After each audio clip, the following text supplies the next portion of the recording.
Assalamualaikum warahmatullahi wabarakatuh. Perkenalkan, nama saya Nindya Rizky Kinanti dari jurusan D3 Akuntansi kelas AK3B dengan NIM 23043111026. Saya di sini akan menjelaskan tentang flowchart yang berkaitan dengan prosedur pemrosesan pesanan. Sebelumnya, saya akan mengucapkan terima kasih kepada Ibu Desi karena telah menyempatkan waktunya untuk menyaksikan saya dan memberikan kesempatan kepada saya untuk menjelaskan flowchart yang terkait dengan pemrosesan data pesanan. Saya akan mulai presentasinya.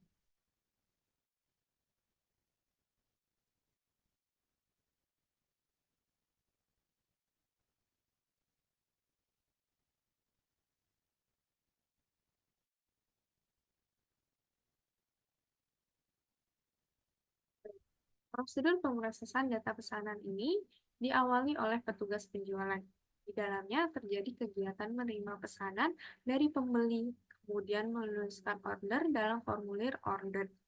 Lalu formulir ini akan dikirim melalui faksimili ke Departemen Order Penjualan pada setiap malam. Setelah itu, proses ini dilanjutkan oleh Departemen Order Penjualan. Setelah menerima order pembeli dari petugas penjualan, lalu dikumpulkan ke dalam satu kelompok atau batch yang berisi 50 transaksi.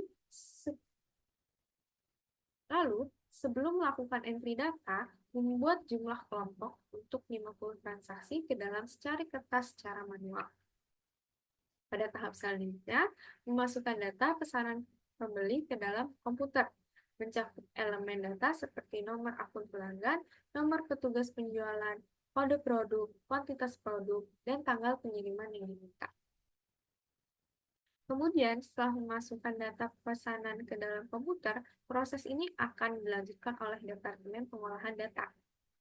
Pada tahap pertama, setelah komputer menerima input data pesanan pembeli, bagian pengolahan data akan melakukan program edit dengan menggunakan file induk pelanggan dan file induk persediaan.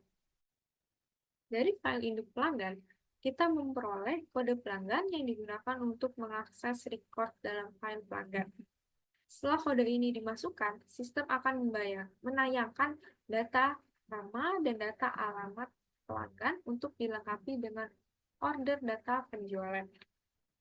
Lalu dari file induk persediaan, kita memperoleh kode produk yang digunakan untuk mengakses record dalam file persediaan dan menayangkan nama produk dan harga.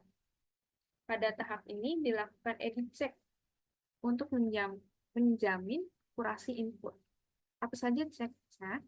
Ceknya ada cek validitas terhadap nomor akun pelanggan dan nomor persediaan dengan membandingkannya dengan informasi dalam file induk pelanggan dan file induk persediaan. Lalu ada cek pengulangan data terhadap nomor dan nama akun pelanggan, nomor dan nama barang untuk mendeteksi ada tidaknya kode akun atau kode barang yang valid namun tidak benar. Lalu ada cek fail untuk menjamin bahwa hanya ada data numerik yang dimasukkan dalam seluruh file numerik dan untuk menghindari kesalahan pada proses data berikutnya.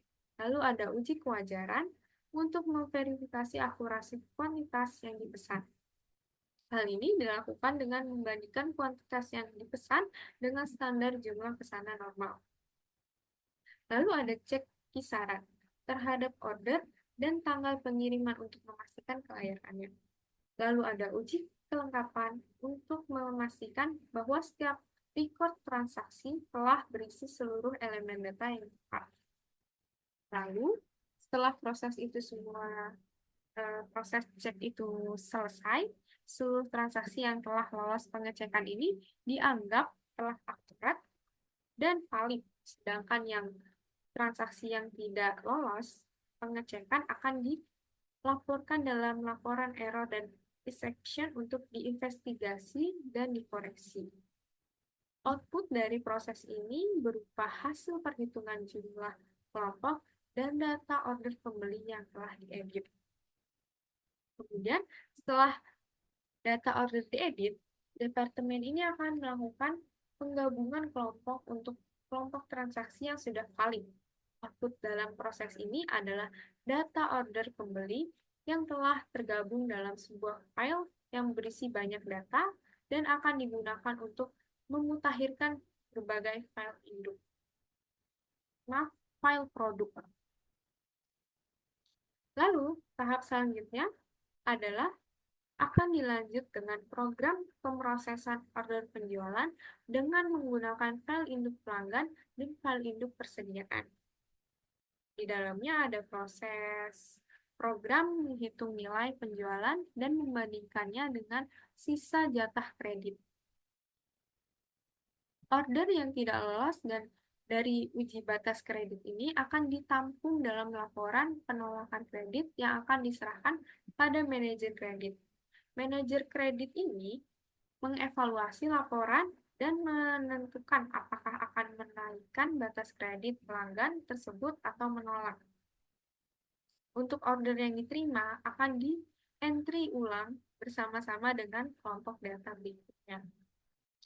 Lalu, program melakukan pengecekan apakah persediaan barang mencukupi order atau tidak. Jika mencukupi, maka saldo akun pelanggan didebit sebesar nilai penjualan. Dan field saldo dalam file persediaan dikurangi sebesar order yang dipenuhi. Output dari proses ini adalah laporan penolakan kredit yang ditujukan pada manajer kredit, lalu ada tiket pengembalian barang untuk diteruskan kepada bagian gudang, lalu ada file back order dan file open sales order. Lalu ada order penjualan sebanyak 4 lembar dan diserahkan untuk departemen order penjualan. Lalu di departemen order penjualan ini akan menerima hasil perhitungan jumlah kelompok, kemudian membandingkannya dengan hasil perhitungan jumlah kelompok yang dibuat secara manual. Jika terdapat perbedaan, dilakukan perbaikan. Selanjutnya, dokumen tersebut diarsipkan dengan nomor sesuai dengan urutan tanggal pesanan. Kemudian, dari data yang dihasilkan oleh Departemen Pengolahan Data tadi, yang 4 lembar, itu akan diterima dan didistribusikan menjadi 4 lembar, kan tadi. Pada lembar pertama, diteruskan ke Departemen Penagihan, lalu di lembar kedua, dikirimkan ke pembeli sebagai pemberitahuan bahwa order sedang dalam proses. Pada lembar ketiga, diteruskan ke Departemen Pengiriman yang berfungsi sebagai slip pengiriman. Lalu di lembar keempat, diarsipkan dengan urutan abjad nama pelanggan. Sekian penjelasan terkait prosedur pemrosesan data. Kurang lebihnya mohon maaf. Wassalamualaikum warahmatullahi wabarakatuh.